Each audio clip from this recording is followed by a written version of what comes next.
तो आज जयपुर में परमपिता परमात्मा के मूल ज्ञान का प्रचार होने जा रहा है। बहुत बड़े भाग होते हैं उन जीवों के जो अपने पूरे जीवन काल में एक बार भी इस मूल ज्ञान को सुन पाए, और उससे भी बड़े भाग होते हैं उन जीवों के जिस पर मालिक की दया हो, परमपिता परमात्मा जिस पर मेहर करे, केवल वही ये ज्ञान समझ सकता है। नहीं तो सारी उम्र भी कोई सुनता रहे इसको तब भी नहीं समझ पाता। क्योंकि देख लो, आज 2010 से मैं प्रचार कर रहा हूं, गली गली, गांव गांव, शहर शहर में।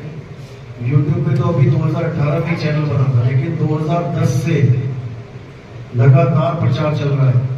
लेकिन कौन जान रहा है? कितना ही समझा लो, समझ में ही नहीं आती बात की क्या बताई जा रही है। लेकिन परमात्मा की कृपा है कि अब जाकर 13 साल के बाद, समझ लो 14वां साल लग गया, अब जाकर लगता है कि हाँ अब कुछ लोग समझ रहे हैं।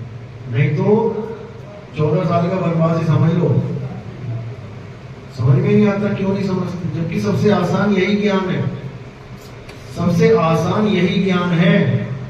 इसमें ना तो कुछ पढ़ना है ना कुछ लिखना है, और 40-40 लाइनें याद करके बैठे हैं लोग। चालीसा, पता नहीं कौन कौन सी चालीसा, हनुमान चालीसा, शिव चालीसा, दुर्गा चालीसा, ये चालीसा, वो चालीसा।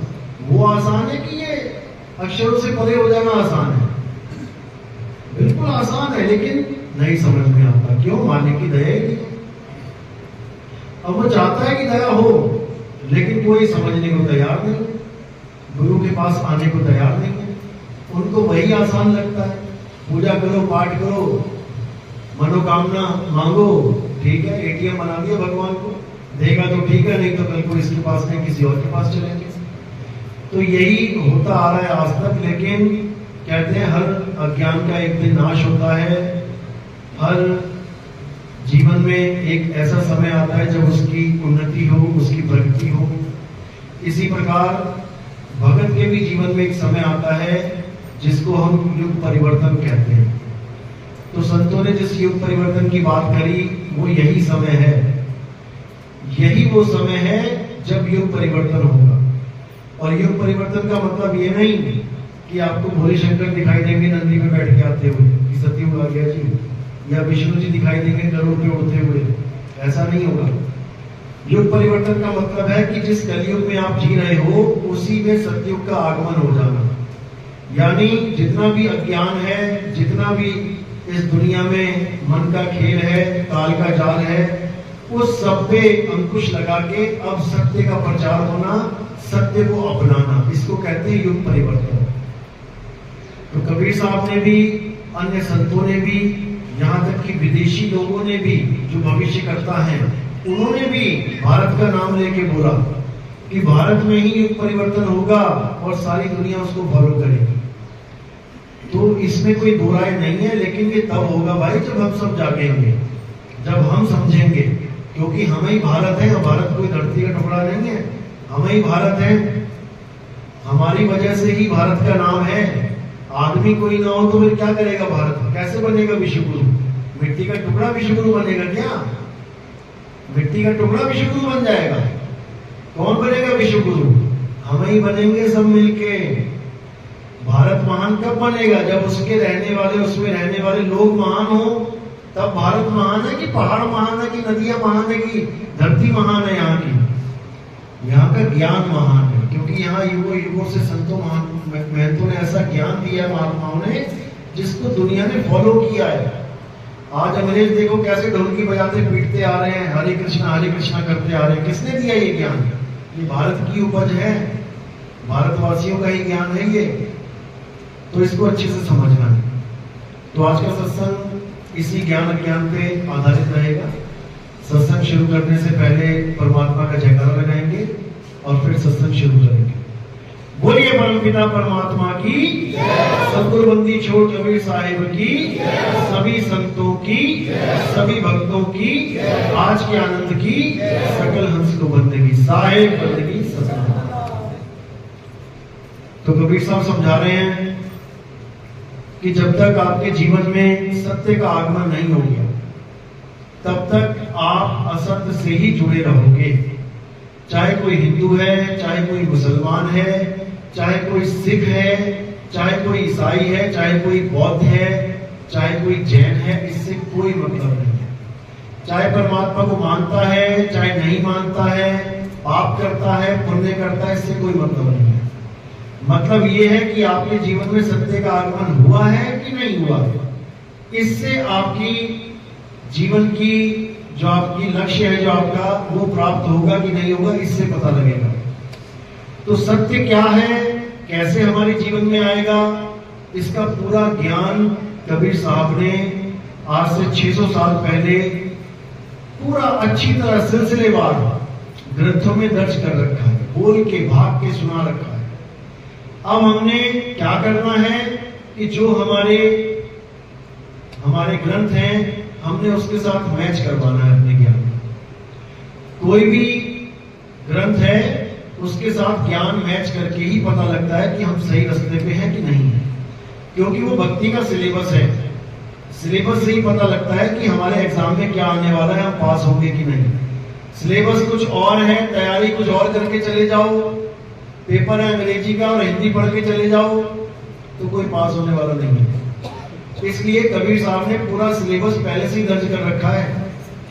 वो सत्य क्या है, उसकी महिमा पहले से ही गा रखी है, बस आपने उसके साथ मैच कराना है। बिल्कुल सिंपल, ना किसी से दोस्ती और ना किसी से बैर। ये बिल्कुल नहीं सोचना है कि मेरे गुरु ने मुझे क्या बताया, मैं तो उसी पे टिकूंगा। नहीं, मेरे गुरु जी ने जो बताया मैं उसको मैच करवाऊंगा। किससे? सतगुरु कबीर साहब की वाणी से। तो कबीर साहब उसी सत्य की महिमा गाते हुए समझा रहे हैं कि भाई आपने गुरु धारण किया, बहुत अच्छी बात है। आप निगुर से सगुरे हो गए, बहुत अच्छी बात है। आप अज्ञानी से ज्ञानी बन गए, और भी अच्छी बात है। लेकिन क्या आप पूर्ण ज्ञानी हुए हो या केवल ज्ञान ही पकड़ा है अभी? यानी ज्ञान तो हर जगह मिल रहा है, हर गुरु के पास कोई ना कोई ज्ञान है, लेकिन क्या वहां पर पूर्ण ज्ञान यानी सत्य का ज्ञान है कि नहीं? बस इसकी परख करनी है। तो साहिब समझा रहे हैं अपनी वाणी में, क्या कह रहे हैं? मोह को कहां ढूंढे रे बंदे, मैं तो तेरे पास में। कि सबसे पहले तो ये जान लो कि जो सत्य है वो सबके पास है। पहले तो ये दिमाग में डाल लो, यानी जो चीज सबके पास है उसको ना तो कोई दे सकता है, ना ही कोई ले सकता है। सबके पास दिल है, देख लो किसी के पास ना हो तो। सबके पास है ना। अब तुम किसको दे सकते हो और किससे ले सकते हो, समझ रहे हो? वो सबके पास है। वो धड़क रहा है तभी बैठे हो, वो बंद हो जाए तो यही रुक जाओगे। यानी दिल हमारे पास है, वस्तु हमारे पास है, लेकिन हमें उसका ज्ञान नहीं है, इसलिए भटक रहे हैं। सत्य हमारे पास है लेकिन उसका बोध नहीं है, इसलिए भटक रहे हैं। इसलिए सोच रहे कोई हमें सत्य दे दे, कोई हमें परमात्मा दे दे। भैया परमात्मा लेने देने की चीज है ही नहीं। परमात्मा तुम्हारे घट में ही विराजमान है। घट घट मेरा साइया और सुनी सेज न कोई, बलिहारी व घट की जिस घट प्रगट होए। घट तुम्हारे पास है, परमात्मा का उसमें वास है, बस तुम्हें नहीं एहसास है, इसीलिए दिक्कत है। अब ऐसा गुरु मिलना चाहिए जो तुम्हें तुम्हारे घट का ही ज्ञान दे दे। अब ऐसे गुरु मिल जाते हैं जिनको यही समझ में नहीं आता कि घट है तो कौन सा घट।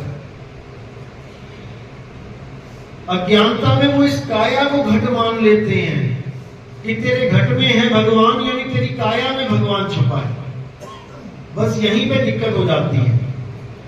घट भाई कोई एक नहीं है कि काया कोई घट बना दिया। तन घट, मन घट, आत्म घट, ये तीनों घटों का जब ज्ञान हो जाता है तब आप इनमें से दो घट को त्याग देते हो, मन और तन को त्याग देते हो, और जो आत्म घट है फिर वहां पर खोज चालू होती है। जिसको बोला कि खोजी होए तुरंत मिल जाऊं एक पल की तलाश में। काया घट और तन घट एक ही है, मन घट, ब्रह्म घट एक ही है, आत्म घट परमात्म घट एक ही है। इसको दो नहीं मान लेना, इसको दो नहीं समझना। आत्मा सो परमात्मा, जो तू सो हम, ये अवस्था का ज्ञान है। ये व्यक्ति विशेष का ज्ञान नहीं है कि दो है वहां पे, ये उस अवस्था का ज्ञान है। आत्म अवस्था का मतलब होता है जब जीव अवस्था से ब्रह्म अवस्था से ऊपर आप अपने स्वरूप को, आत्म का मतलब यहां पे आता है अपने स्वरूप को। जैसे कहते हैं ना आत्महत्या, यानी अपनी काया की हत्या। आत्म ज्ञान अपना ज्ञान, आत्म कथा अपनी कथा, यानी तुम्हारा सत्य स्वरूप, तुम्हारा निर्मल स्वरूप, तुम्हारा ही स्वरूप है वो, उसी को निज नाम बोला गया है। तीन गुणों की भक्ति में भूल पड़ा संसार, कहें कबीर निज नाम बिन कैसे लागे पार। अब यहां पर परमात्मा का नाम क्यों नहीं बोला, निज नाम क्यों बोला? निज नाम से ही पार हो गई तो फिर परमात्मा का नाम कहां चला गया? अरे जो तू सो हम, उसको निज नाम कह ले, उसको निज धाम कह ले, उसको अकह नाम कह ले, उसको अबोल नाम कह ले, उसको अडोल नाम कह ले, उसको अबोल कुछ भी कह लो, वो सब उसी के नाम है। तो इस चीज में नहीं भरमना है कि आत्मा परमात्मा दो है। आत्म ज्ञान बिना नर भटके, क्यों नहीं बोला परमात्म ज्ञान बिना नर भटके? क्योंकि आत्मा सो परमात्मा। जब तुम अपने निर्मल स्वरूप में अपने निज स्वरूप को, अपने निज नाम को जानोगे, उसी को परमात्मा कहते हो, तुम्हारी परम अवस्था है। और जिसको तुम छोड़ के गए हो वो तुम्हारी जीव अवस्था है, तुम्हारी है। बोला ना हरिदास जी ने, कोटि तो ब्रह्मा भये कोटि भये ईश, और साहिब तेरी बंदगी से जीव होए। तो फिर क्यों नहीं समझ में आ रहा है? अब ये उसको समझ में नहीं आ रहा जिसने कभी भक्ति की ABCD नहीं जानी, उसको समझ में नहीं आ रहा। क्योंकि अक्षरों का खेल है, आत्मा परमात्मा अक्षरों का खेल है। अक्षरों में लग रहा है कि नहीं नहीं नहीं अलग लग रहा है, अलग है। क्यों? इसमें परम लगा है। अरे परम एक अवस्था का नाम है। जैसे सब शिष्य एक परम शिष्य, लेकिन है तो वो भी शिष्य है तो वो भी शिष्य है, लेकिन परम है, उसकी अवस्था ऊंची है। इसी प्रकार आत्मा परमात्मा केवल कहने को दो हैं। जीव आत्मा अलग है, जीव आत्मा से आत्मा हो जाना है, जीव को हटा देना है। वो अवस्था हट गई, अब क्या बचे? अब आत्मा ही आत्मा बचे। अब उसी आत्म ज्ञान से मुक्ति होगी, उसी को परम अवस्था कह लो। जीव अवस्था छोड़ी, परम अवस्था में आ गए। परम अवस्था क्या है? आत्म स्वरूप ही परम अवस्था है। और ये काया स्वरूप मन स्वरूप जीव अवस्था ब्रह्म अवस्था है। इतनी सी बात है, लेकिन इसको समझना बच्चों का खेल नहीं है, समझ में ही नहीं आती लोगों के। तभी साहिब बोल के गए कि आदि नाम हम भाग सुनाया, और ये मूर्ख जीव समझ नहीं पाया। ये समझ नहीं पाया, इसलिए ढूंढ रहा है, मुझे परमात्मा चाहिए, मुझे परमात्मा चाहिए, भटक रहा है। और भटकाने वालों की कमी नहीं है। आओ तुम्हें सतलोक के लिए चले, थोड़े दिनों में सतलोक भीगा पड़ जाता है। आओ तुम्हें अलग लोग के लिए चले, थोड़े दिनों में अलग लोग भी गया काम से। आओ तुम्हें अनामी लोग चले, ले चले, अगम लोग ले चले। अरे ना कहीं आना ना कहीं जाना, इस रूप में रूप समाना, आपे में आप समाना। साहिब समझा रहे, तू सिमरन किसका करे? अरे तू ही है आपे आप। अपनी अवस्था को देख कि कहां धक्के खा रहा है। जब समझ में आ जाएगी कहानी, अपने रूप को जान जाएगा, तो जो तू सो हम, फिर तुझ में मुझ में भेद नहीं है, कोई स्वरूप भेद नहीं है। इसी को साहिब ने हर जगह समझाने की कोशिश करी, लेकिन कोई समझ ही नहीं पाया। यहां तक बोल दिया, नहीं कबीर नहीं धर्मदास, अक्षर एक सब घट ही निवास। ये भी तो उन्हीं ग्रंथों में लिखा है, ये क्यों नहीं दिखा रहा कोई? कबीर कबीर कबीर कबीर, परमात्मा है परमात्मा है। फिर कबीर को बूढ़ा बना दिया। फिर कहते हैं वहां पे कोई जड़ अवस्था नहीं है, कोई वहां बूढ़ा नहीं। अरे तुम्हारा परमात्मा ही बूढ़ा हो गया और तुम कह रहे हो वहां पर बूढ़ा नहीं होगा कोई। तो परमात्मा ही बूढ़ा होगा तो बच्चे बूढ़े नहीं होंगे। ये रामपाल जी की कहानी सुना रहा हूं मैं। बूढ़ा परमात्मा है। बताओ, बूढ़ा शेर कभी जंगल का राजा होता है क्या? वो तो दया का पात्र होता है। बूढ़ा शेर देखो डिस्कवरी में पड़ा होता है साइड में, जवान शेर आके कहते हैं बूढ़े साइड हो, सारा शिकार वो खाते हैं। देखो ना, तो परमात्मा कभी बूढ़ा नहीं होता भाई। परमात्मा बूढ़ा हो जाता है, मर भी जाएगा एक दिन बुढ़ापे में। तो ऐसे बूढ़े परमात्माओं से बच के रहना है। परमात्मा अजर अमर अविनाशी है। वो कभी पैदा ही नहीं होता, तो क्या बच्चा होगा, क्या जवान होगा, क्या बूढ़ा होगा। इतनी सी बात उनके दिमाग में नहीं जा रही है और 21 ब्रह्मांड के अकेले स्वामी बने बैठे हैं। तो ऐसा कुछ नहीं है भाई। परमात्मा को जान लो क्या है, परम आत्मा, यानी आत्मा की परम अवस्था। कहते हैं मीठा जल।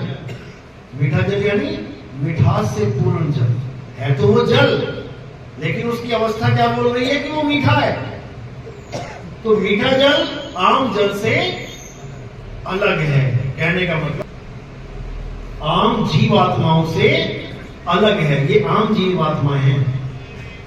ये आम जीवात्माएं क्यों है? क्योंकि ये अपने स्वरूप को भूली बैठी हैं।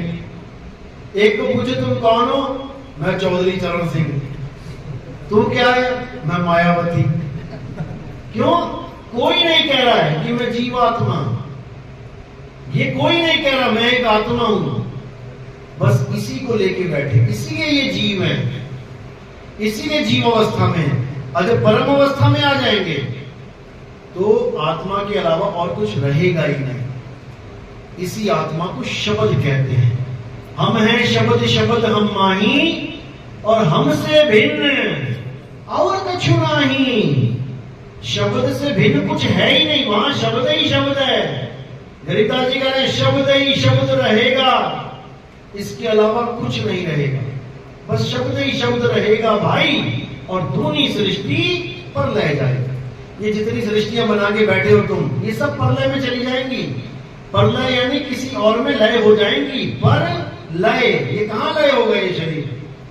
माटी में माटी मिली और मिला पौन में पौन, और मैं तो से पूछूं पंडिता इनमें मरा कौन? ये तो लय हुए हैं केवल। ये पंच भौतिक काया, पंच भौतिक तत्वों में लय हो गए। अब ये जीव कहां लय होगा? ये कहां से आया है? वहीं लय होगा। कहते हैं कहां से आया और कहां जाएगा, खबर करो अपने तन की। इस पिंजरे में ये आया कहां से है? कौन से दरवाजे में से आया है? ये उसी दरवाजे में से निकलेगा और जहां से आया है वहीं समाएगा। तब इसकी मुक्ति होगी, नहीं तो नहीं होगी। कितना ही जोर लगा ले। तो साहिब यही समझा रहे हैं कि सूरत फंसी संसार में ताश से पड़ गई थी। केवल सूरत का भटकना ही दूरी है। और सूरत बाण स्थिर करो, आठों पहरों जो। सूरत का स्थिर हो जाना ही मुक्ति है, और इसके अलावा कुछ नहीं है। स्थिर होगी तो गुरु की दया होगी, शब्द का अनुभव होगा, अपने स्वरूप का अनुभव होगा। तो इसी को समझा रहे हैं। इसके अलावा सब अज्ञान है। इसके अलावा कोई कुछ भी बोलता है वो सब अज्ञान है। इसके अलावा ध्यान ही नहीं देना किसी तरफ। तो साहिब यही समझा रहे हैं कि जब तक तुम्हारे जीवन में सत्य नहीं आया, जब तक तुम हमेशा भटकते ही रहोगे। सत्य क्या है? आत्म ज्ञान ही सत्य है। इसी को सत्य नाम कह देते हैं। सत्य नाम, सतगुरु सोई सत्य नाम बतावे, बाकी गुरु कोई काम ना आवे। सतगुरु वो है जो तुम्हें तुम्हारी आत्मा का ज्ञान दे दे, जो तुम्हें सत्य का ज्ञान दे दे। समझो तब तुम्हारी मुक्ति होगी। नहीं तो जितना मर्जी जप लो, तपस्या कर लो, जो मर्जी कर लो, तुम्हारा भव बंधन नहीं खत्म होने वाला। तो सतनाम का भेद बताते हुए साहिब समझा रहे हैं कि सतनाम को कोई मंत्र मत समझ लेना। आज अगर सतनाम जपा जाता है तो सबसे ज्यादा कबीर पंथ में जपा जाता है। जिसको देखो गुरु को, बेटा जपो सतनाम। अब बेटा जप रहा है सतनाम सतनाम सतनाम, और कभी सपने में नहीं सोच सकता कि ये झूठा नाम है। नाम ही सतनाम सतनाम जप रहा है तो कभी सपने में भी नहीं सोच सकता कि ये झूठा नाम है। लेकिन साहिब कह रहे हैं ये झूठा नाम है, सतनाम भी झूठा नाम है। कब? जब ये होठ कंठ तक ही सीमित रह जाए, यानी इसको जाप बना दिया जाए तो ये सतनाम सतनाम भी झूठा नाम है। तो सच्चा नाम क्या है? अरे सत्य नाम कोई नाम नहीं कि तुम जप रहे हो इसे। सत्य नाम कोई नाम नहीं, ये है आपन रूप। अपना रूप है ये, किसी और का नहीं। फिर तुम कहो एक परमात्मा का स्वरूप दिखाई देगा तो मेरी मुक्ति होगी। वो कह रहे तू ही सतनाम है। सत्य नाम कोई नाम नहीं, ये है आपन रूप। और जो जाने इस भेद को, पावे आप स्वरूप, वो अपने स्वरूप को प्राप्त हो जाएगा। यानी किरणों का असली स्वरूप क्या है? सूर्य ही उसका स्वरूप है। सूर्य से ही किरणें जुदा होके आ रही हैं और जहां पर बढ़ रही हैं उसी को अपना रूप मान ले रही हैं। अब क्या करना है? अज्ञानता को छोड़ के वापस सूर्य को घूम जाना है। तो सब किरणों का रूप क्या है? एक है कि अलग अलग है? सब किरणों का स्वरूप एक ही है। दो तो वो मान बैठी हैं कि मैं ऐसा हूं, परमात्मा पता नहीं कैसा होगा। अरे तू ना ऐसा है ना परमात्मा ऐसा है। अपने रूप को जान, वही परमात्मा है। अपने स्वरूप को जान, वही परमात्मा है। लेकिन इतनी सी बात समझने में जन्मों जन्म लग जाते हैं। तो ये निहित तत्व जो है आत्मा, और ये जो पंच तत्व भौतिक शरीर है, इन्हीं का खेल है बस दो का। और सुरता है जो अनुभव करेगी। पंच भौतिक शरीर से जुड़ गई तो अपने आप को शरीर मान लेगी। अब आत्मा से जुड़ जाएगी तो आत्म स्वरूप में आ जाएगी। जुड़ना सुरता नहीं है, भटकी सुरता ही है। तो साहिब इसी को समझा रहे हैं कि जाप मरे अजपा मरे अनहद भी मर जाए। कि सतनाम तो कोई जाप अजपा अनहद ना समझ लेना कि मंत्र जप रहे हो वो सतनाम है। फिर कई आ जाएंगे बाबा जी कहेंगे नहीं, श्वासों का जाप अजपा जाप वो सतनाम होता है। लोग फिर ओम सोहम ओम सोहम ओम सोहम उसको सतनाम मान के बैठ गए। फिर कोई और आ जाएगा कहेगा नहीं अनहदनाथ सतनाम है, 5 धुनें सुनो वही सतनाम है, वही सच्ची धुन है। उनको पूछो 5 परमात्मा है क्या, तब नहीं निकलेगी मुंह से जुबान। 5 परमात्मा नहीं बोल पाएंगे, लेकिन 5 धुनें बोल लेंगे। अरे धुनें ही परमात्मा है तो वो खुद ही 5 हो गए। इतना भी समझ में नहीं आ रहा। धुनी परमात्मा है और तुम 5 धुनों का भेद दे रहे हो तो 5 परमात्मा का भेद हो गया। वो किसको छोड़ू किसको पकड़ू? फिर कहते हैं 5वीं धुन सबसे असली धुन मिलेगी, तो पहली वाली नकली थी क्या? फिर कहते हैं धुन तो एक ही है, 5 रूहानी मंडलों में अलग अलग हो जाती है, तो पहली वाली भी तो वही है। पहले भी मिल जाए तो जरूरी 5वें में जाना है, तो वही एक ही है। तो क्योंकि बीरबल की खिचड़ी बना दी इन लोगों ने। इनको भेद पता ही नहीं है कि आखिर सार शब्द का भेद क्या है और पंच धुनों का भेद क्या है। 5 धुनों के बारे में साहिब क्या बोलते हैं? उसको अनहद बाजा बोला साहिब ने। अनहद बाजा जम का थाना। थाना देखा ना, बड़ी सेवा होती है वहां पे बढ़िया वाली, वहां भी धुनें चलती हैं। तो कह रहे अनहद बाजा जम का थाना और 5 तत्व करे घमसाना। पूरा घमासान होता है वहां पे, तरह तरह की आवाजें निकलती हैं। कहते हैं अनहद बाजा विधि विधि बाजे, सार शब्द न्यारी धुन गाजे। कर दिया निबेड़ा। लेकिन लोगों को समझ में नहीं आ रहा। बड़े बड़े ज्ञानी धुरंधर फेल हो जाते हैं ज्ञान को समझने में और काल के मुंह में चले जाते हैं डायरेक्ट बिना टिकट के। लेकिन साहिब कह रहे हैं जो मेरा विवेक की अंश होगा उसको ये काल भरमा नहीं सकता, क्योंकि वो नीर छीर का निबेड़ा करना जानता है। नीर छीर का करे निबेड़ा और कहे कबीर सो हंस है मेरा। वो मेरा हंस है। और जो नीर छीर का निबेड़ा ही ना कर पाए, विवेक बुद्धि घुटनों में है जिसके, 2 साल पंथ में रहा, तीसरे साल कहीं और बाबा जी के पास घूम रहा है। तो इसका मतलब वो कच्चा घड़ा था, वो परीक्षा देने आया था अपनी, पास नहीं हुआ, निकल गया। परीक्षा ही देने जाते हैं ना बच्चे, स्कूल में क्यों जाते हैं? केवल पढ़ने ही नहीं जाते भाई, परीक्षा भी देने जाते हैं। और एक साल लगा देते हैं, उसके बाद रिजल्ट क्या आता है? 0। तो 1 साल लगाने के बाद भी तो 0 ही आया ना। तो ऐसे यहाँ पर भी 1, 2, 3 साल लगाने वाले भी बैठे हैं, रिजल्ट क्या है? 0। इससे अच्छा तो आते ही ना, इससे अच्छा आते ही ना, कहीं और पढ़ाई पूरी कर लेते। जो बीच में गैप आ रहा है, 5वीं के बाद सीधे 8वीं में बच्चा जाएगा तो फेल ही होगा। अरे 6ठी 7वीं कहीं से करके आ लेते, तब 8वीं में आ जाते। इतनी क्या जल्दबाजी थी? फिर विवेकी भी लगवाना ना अपने नाम के आगे, हम विवेकी हैं।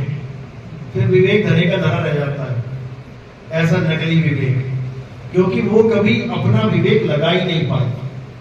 वो कहते हैं ना, देखा देखी गुरु बना लिया, किया न तत्व विचारा, और गुरु चेले दोनों के सिर पे काट दे के पंजियारा। जग सारा रोगी यारे, जग सारा रोगी। तो अपने विवेक पे हमेशा विश्वास रखना है, अपने विवेक को जगाना है, किसी और के कहे पे नहीं चलना। कोई और कुएं में छलांग मार देगा, तुम भी मार दोगे क्या? अपने विवेक पे आ जाओ कि मैंने परख किया, ये ज्ञान सत्य है। अब चाहे नितिन दास खुद कहे ना ये झूठा है, तो मेरा विवेक कहता है कि ये झूठ नहीं है। जिस दिन तुम्हारे अंदर ऐसा विवेक आ गया, उस दिन तुम्हें यहाँ कोई रोक नहीं सकता, याद रखना। कबीर साहब ने भी परीक्षा ली थी, देखा कितना विवेक है भाई। एक परीक्षा ली, 64 लाख चेले फेल हो गए। क्यों? विवेक घुटनों में चला गया बेचारों के। अरे जिसने किया है वो भरेगा।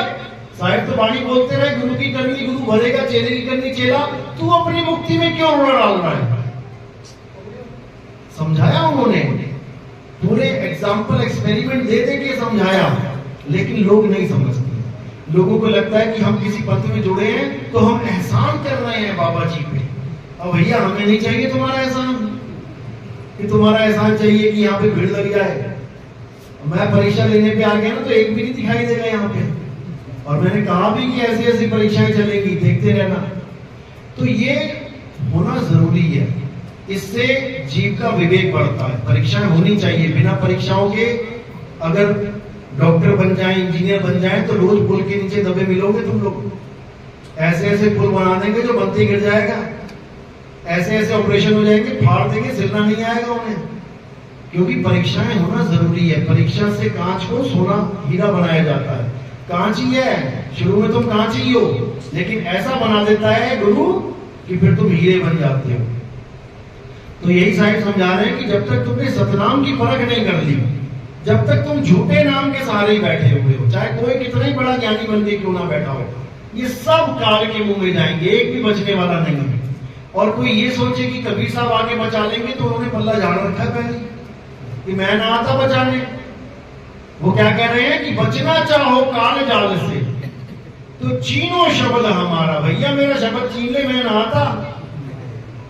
हाँ, अगर शब्द छीन लिया तो अमर करके मैं तुझे रखूंगा, इसमें कोई दो राय नहीं है। लेकिन आना तुम्हें पड़ेगा, उड़ना सिखाऊंगा, उड़ना तुम्हें पड़ेगा। कह रहे हैं तू उड़ जा हंस अकेला, ये थोड़ी आजा बैठ बैठ बैठ जा बेटा मेरे कंधे पे। कंधे पे नहीं बैठाएंगे वो तुम्हें विहंगम चाल बताएंगे कि कैसे उड़ा जाता है। शब्द विहंगम चाल हमारी, और कहे कबीर सतगुरु देखता कि मैं जो चाल सिखाता हूं, आओ सीखो, सीख लो, आओ, तुम्हारी मौज है। एक आदमी स्विमिंग पूल में तैरना सिखाता है, बोर्ड लगा दिया उसने बाहर, यहां तैरना सिखाया जाता है। भैया तुमने आओगे तो सीखोगे, नहीं आओगे तो डूबोगे। सेम कबीर साहब का रूल है ये। वरना आज तक तो कबीर साहब सबको ले ही जाते उठा उठा के, खाली हो जाती दुनिया। लेकिन वो एक को भी नहीं लेके जाते, बल्कि 64 लाख को भी छोड़ जाते, यहीं रहो तुम। क्योंकि जब तक तुम नहीं जागे, तुम्हारा विवेक नहीं जागा, जब तक किसी की कोई मदद नहीं।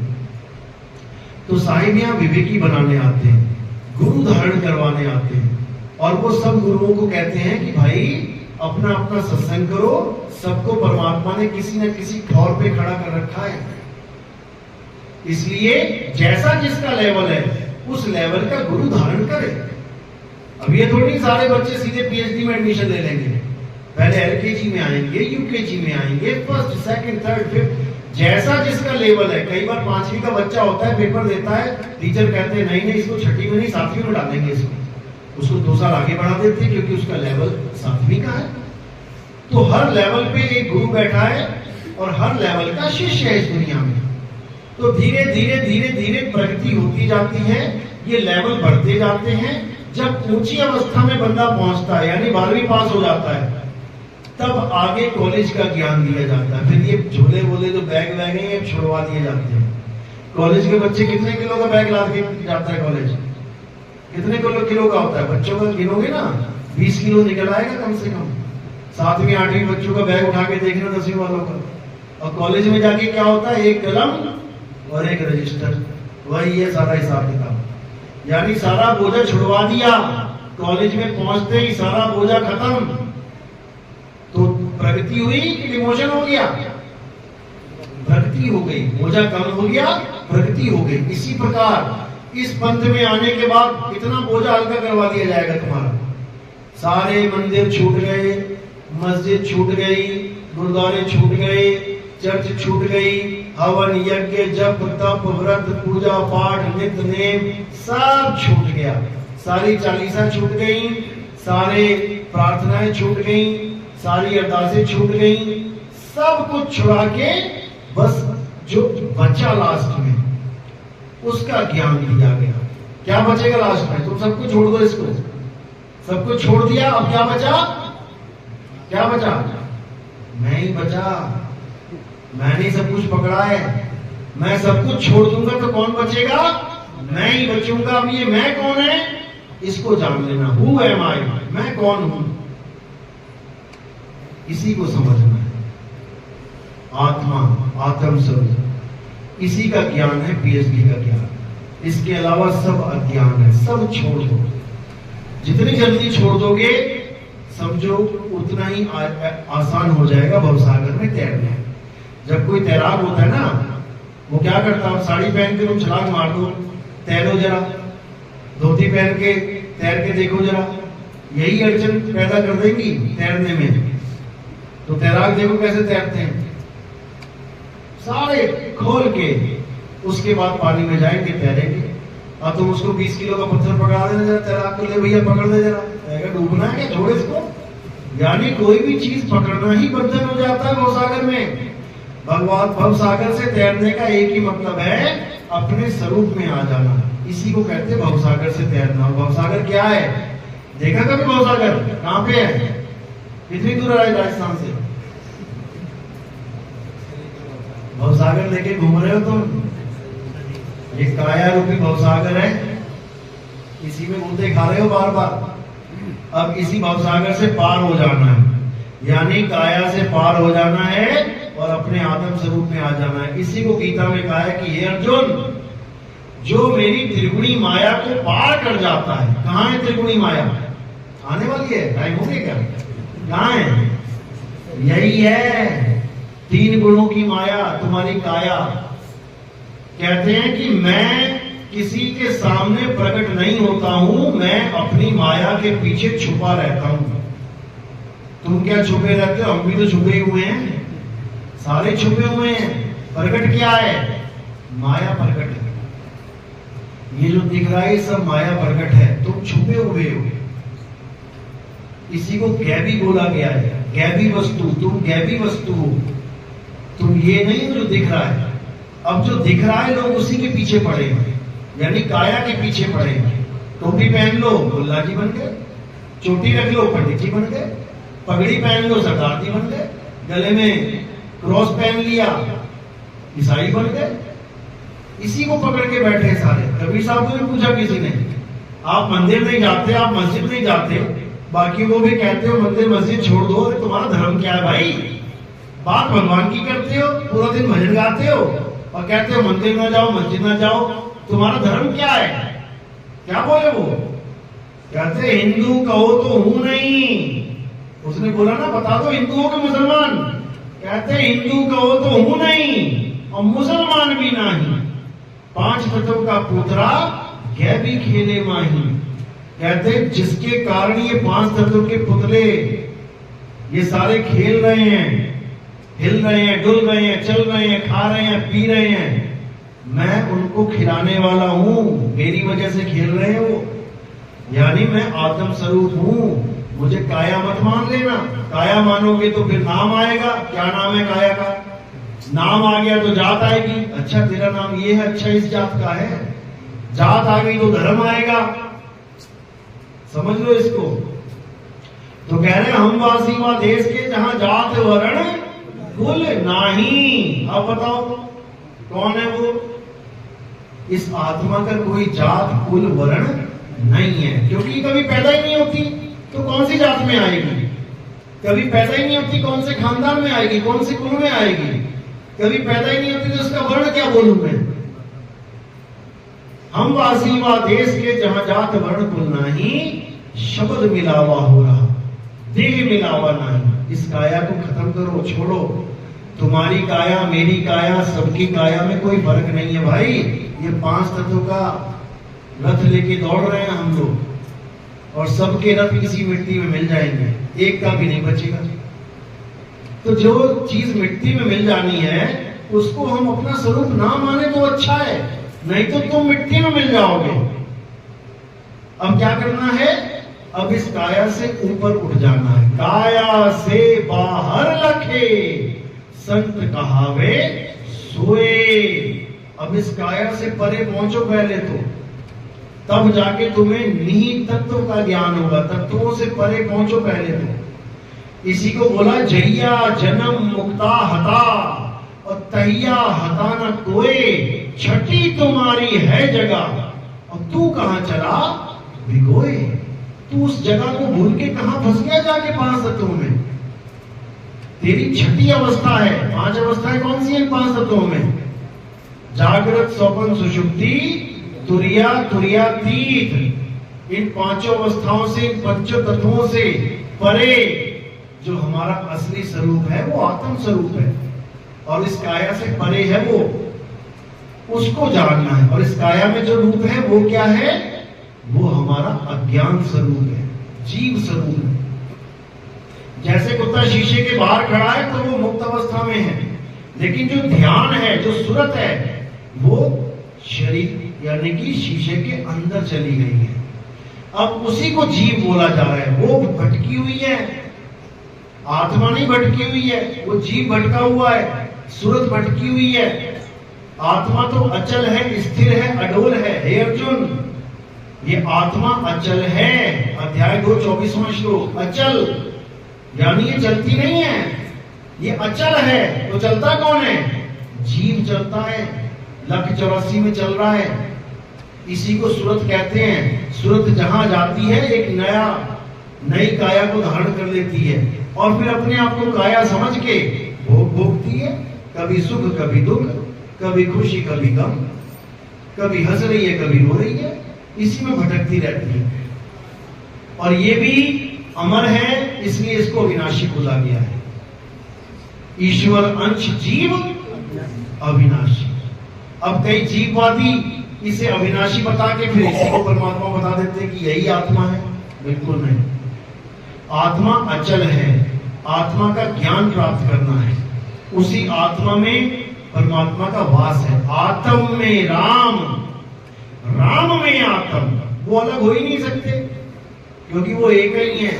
लेकिन अज्ञानता में 2 हो जाते हैं। एक कहूं तो है नहीं, और 2 कहूं तो गाली। बस इतनी बात समझनी है, नहीं तो सब धरे का धरा रह जाएगा, कोई फायदा नहीं होगा।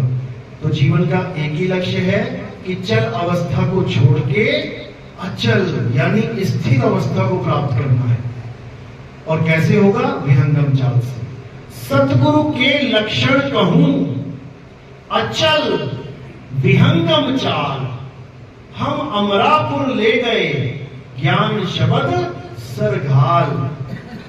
बाकी लोग, गुरु लोग कान में शब्द देते हैं, श्वास में शब्द देते हैं, लेकिन यहां वाणी क्या कह रही है कि ज्ञान शब्द सरघाल। ऐसा गुरु मिल गया जिसने शब्द मेरे सिर पे ही धर दिया लाके। वो मेरे गुरु, मेरे परमात्मा को मेरे सिर पे बैठा दिया लाके। और वाणी भी क्या बोलती, सिरी ऊपर ठाड़ा गुरु सूरा और नानक ताके कारज पूरा, कि अब मुझे ऐसा गुरु मिल गया जो हमेशा हमेशा मेरे सिर पे विराजमान है, अब मुझे किसी बात का भय नहीं है। तो कह रहे गुरु को सिर पे राखिए और चलिए आज्ञा मानिए, कहे कबीर दास को तीन लोक भय नाही। अब इस तीन लोक यानी इस काया को छोड़ने का भय खत्म। अब जहां पर निशाना होगा ये सूरत अपने आप वहां पहुंच जाएगी, इसको कोई रोक नहीं सकता। इस गलतफहमी में मत रहना कि तुम्हें कोई रोक सकता है, कोई नहीं रोक सकता तुम्हें। काया को रोक सकता है, अभी तुम आ रहे हो सत्संग में, रास्ते में रोक लिया किसी ने, कहां जा रहा भाई, नहीं जाने देंगे, काया को रोक लेगा, लेकिन तुम्हारी सूरत को नहीं रोक सकता। सूरत को नहीं रोक सकता क्योंकि सूरत तत्वों में आती नहीं है, कौन पकड़ेगा उसको। तो साईं समझा रहे हैं जैसे स्वान कांच मंदिर में भरम ते भूख मरे, वो शीशे के अंदर जो कुत्ता है वो कभी बाहर वाले कुत्ते को रोक ही नहीं सकता, नोच ही नहीं सकता, काट ही नहीं सकता।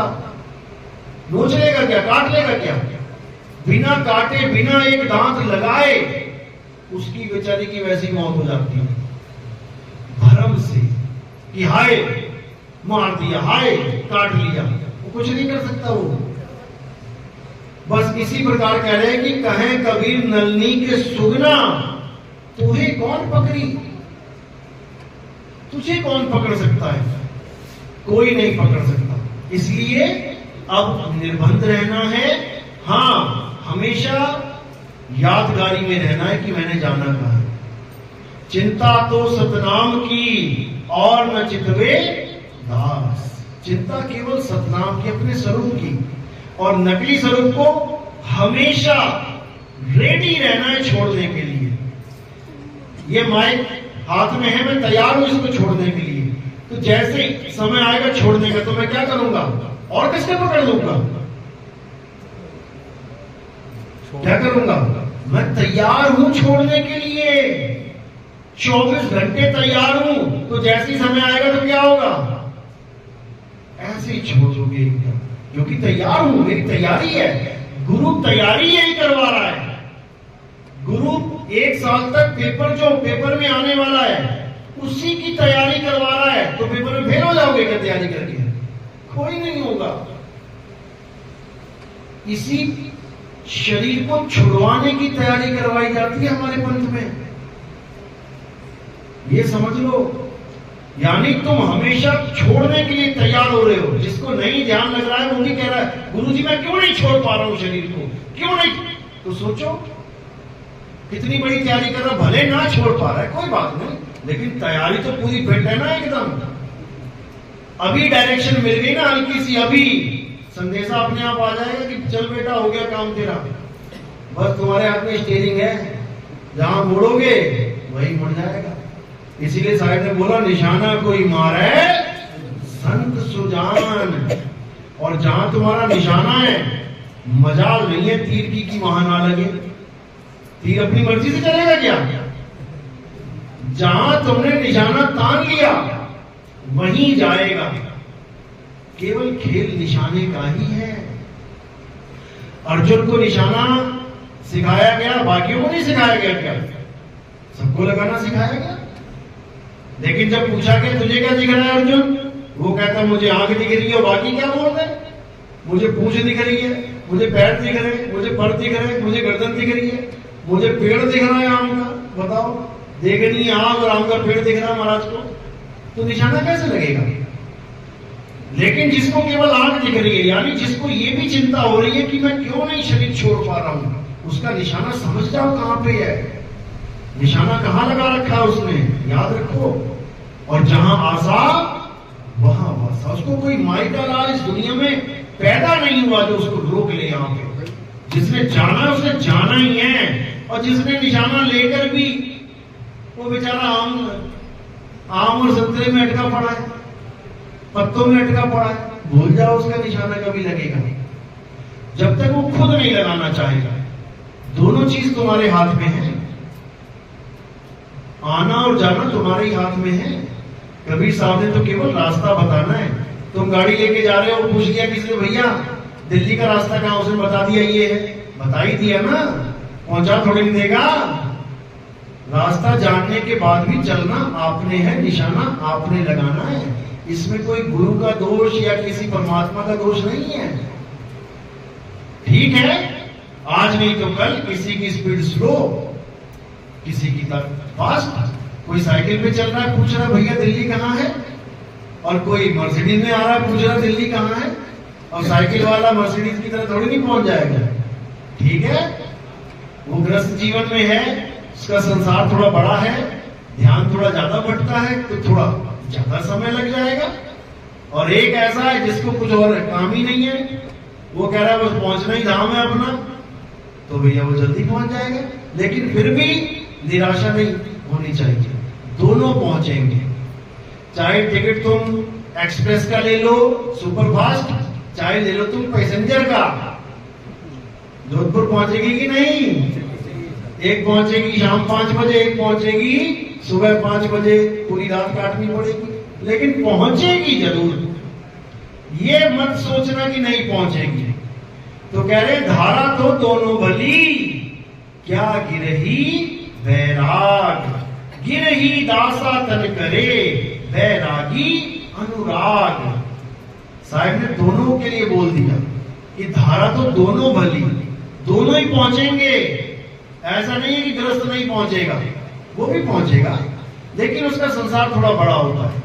तेरा चाचा मेरा चाचा, मेरे पापा तेरे पापा, एक के डबल हो जाते हैं ना। पहले एक पापा था, अब 2 पापा बना लिए। पहले एक माँ थी, अब 2 बना ली। पहले 4 बुआ थी, अब 8 हो गई। तो थोड़ा ज्यादा विस्तार हो गया, शादियां हो गई, बच्चे हो गए। कह रहे ना 2 पैर वाला मानुस है, 2 पैर और आ गए तो जानवर बन गया 4 पैर वाला। 2 पैर और जुड़ गए तो कहता चींटी वाला जीवन हो गया। 2 और जोड़ दिए तो कहते मकड़ी हो गया। फिर तो अब अपनी ताने बाने में बेचारा उलझा पड़ा है। लेकिन उलझा वो पड़ा है जिसको मूल नहीं पता, जिसको निकलने का रास्ता नहीं पता। भूल भुलैया में जाते हैं लोग, लेकिन निकल के भी तो आते हैं। ऐसा थोड़ी नहीं सारे मर जाते हैं उसमें। सरकार देखा ना, ये बनाती है सरकारी जो साइंस टूर जाते हैं बच्चे, वहां पे भूल भुलैया होती है।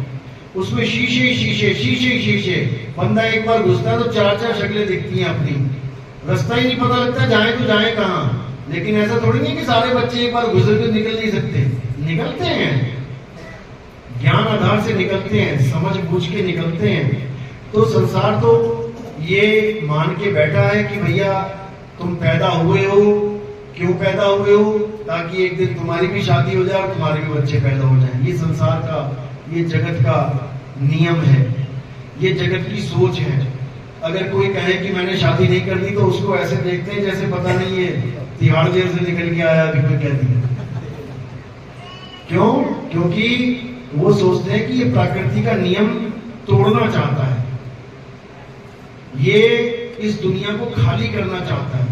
अगर ऐसे सब लोग सोचने लग जाएं तो दुनिया खाली हो जाती है। देखो दुनिया बनाने वाले को इतनी टेंशन नहीं जितनी वो लेके बैठा हुआ है, समझ रहे हो? क्योंकि दुनिया बनाने वाला उसके अंदर बैठा हुआ है। वो ऐसे कर रहा है, तेरी वजह से मेरी दुनिया खाली होगी, तुझे मैं बताता हूं। वो अंदर ही बैठा है सबके। जैसे तुम कहोगे ना कि नहीं शादी नहीं करूंगा, आप दुनिया नहीं बनाएंगे, उसी वक्त एक्टिव हो जाएगा, उसी वक्त ज्ञान देने लग जाएगा। नहीं नहीं बेटा, ऐसा नहीं करते। अरे हाँ बेटा, अरे राम जी, कृष्ण जी, हनुमान जी ने शादी करी, हनुमान जी नहीं करी, मतलब उन लोगों ने करी है। बच्चा तो हनुमान जी के भी है, ऐसा नहीं कि वो पिता नहीं है। क्या नाम है उसका? है? तो फिर पिता, वो भी पिता बनने का सुख उन्होंने भी लिया है। वो बात अलग है कि गृहस्थ जीवन का सुख नहीं लिया, लेकिन पिता वो भी कहलाए हैं। तो कहने का मतलब ये, उदाहरण देने वाले उनका भी उदाहरण जेब देते हैं साथ में कि देख ले वो शादी नहीं करते फिर भी पिता है, और तू तो गृहस्थ जीवन में है तो तू भाग रहा है। तो ये सब होता ही आया है। लेकिन कहने का मतलब ये है कि शरीर भले ग्रस्त हो जाए लेकिन आपकी सुरति विरक्त होनी चाहिए, यानी सूरत संसार में नहीं जुड़ी होनी चाहिए। शरीर जुड़ गया कोई बात नहीं, यही का है, यही मिट्टी में रह जाएगा, लेकिन इस सुरता को साधु बनाना है। साधु का मतलब ये नहीं कि साधु बन जाना है, साधु का मतलब है कहे कबीर सुनो भाई साधु। क्या साधा जाता है? निशाना। कहते हैं ना अपना अपना निशाना साधो, तो ये साधो वो है, ये नहीं है कि साधुओं को समझा रहे हैं कबीर साहब, कहें कबीर सुनो भाई साधो। साधो यानी निशाना साधो, उस निशाने पे साध लोगे तो निकल जाओगे, नहीं तो यही जन्म मरण में रह जाओगे। चलो, पहली बार कौन आए यहाँ पे? जो पहली बार आए हैं आज।